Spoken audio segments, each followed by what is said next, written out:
Budget में महाराष्ट्र के लिए कोई आवंटन नहीं होने के विपक्ष के आरोपों पर सीएम एकनाथ शिंदे ने कहा, यह सब झूठ है। फर्जी बयानबाजी करना उनकी विपक्ष की आदत बन गई है। केंद्र बजट मंत्री में समाज के सभी वर्गों को शामिल किया गया है। विपक्ष को इस बजट का स्वागत करना चाहिए था, क्योंकि इसमें 9 क्षेत्रों को प्राथमिकता दी गई है। इससे महाराष्ट्र सरकार को भी फायदा होगा। हमारे किसी भी प्रस्ताव को केंद्र सरकार ने खारिज नहीं किया। मोदी जी महाराष्ट्र के विकास के पक्षधर हैं। कहना चाहेंगे, जिस तरह विपक्षी आरोप लगा रहे हैं कि इस बार के जनरल बजट में महाराष्ट्र के लिए कुछ भी नहीं मिला है, कुछ खास चुने हुए प्रदेशों को, बिहार, आंध्र प्रदेश को ही दिया गया, महाराष्ट्र को कुछ नहीं। ये सब झूठ है।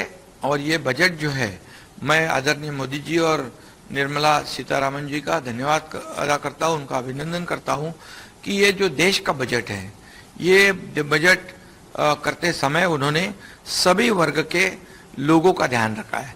किसानों का ध्यान रखा है, महिलाओं का ध्यान रखा है, कामगारों का ध्यान रखा है, युवाओं का, बेरोजगार स्वयं रोजगार का ध्यान रखा है, ज्येष्ठ नागरिक है उनका ध्यान रखा है, जो दवाइयाँ है उसमें, जो हेल्थ है उसमें लोगों को फायदा होना चाहिए।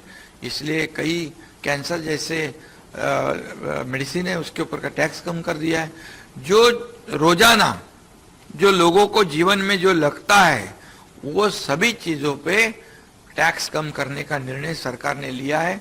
ये सबसे बड़ा जो टैक्स पेयर है हमारे, उसमें स्लैब में चेंजेस किया है। जो स्टैंडर्ड डिडक्शन है वो 50,000 75,000 किया है, उसका लाभ मिलेगा लोगों को, और इसमें स्लैब में भी उनको राहत मिलेगी। तो ये लगभग महाराष्ट्र में सबसे ज्यादा हम लोग टैक्स पेयर है, हमें ज्यादा फायदा होगा। इंफ्रास्ट्रक्चर प्रोजेक्ट में हम आगे है, हमें लगभग 1 लाख करोड़ तक हमें उसमें से पैसे मिलेंगे। 15,000 तो कई योजना है उसमें पैसे रखे हैं। तो ये सब जो फेक नैरेटिव फैलाने का जो काम है, उनकी आदत बन गई है, वो उन्होंने उल्टा इस बजट का स्वागत करना चाहिए था, क्योंकि इस बजट में 9 घटक जो है, 9 सेक्टर को प्राथमिकता दी है। और आदरणीय प्रधानमंत्री जी ने गरीब और मिडिल क्लास उसके ऊपर खास करके ध्यान रखा है, और इंडस्ट्री के लिए ऊपर इंडस्ट्री को बढ़ावा दिया है, उसमें भी ध्यान रखा है। तो रोजी रोटी मिलेगी। इसका मतलब है रोटी, कपड़ा, मकान, हर एक को उसमें कोई असुविधा ना हो, इसका ध्यान रखा। और विकास के साथ कल्याणकारी योजना वो भी की हुई है। हमारे देश को आगे बढ़ाना है तो ये जरूरी है। देश की अर्थव्यवस्था मजबूत करना तो ये पहला कदम है।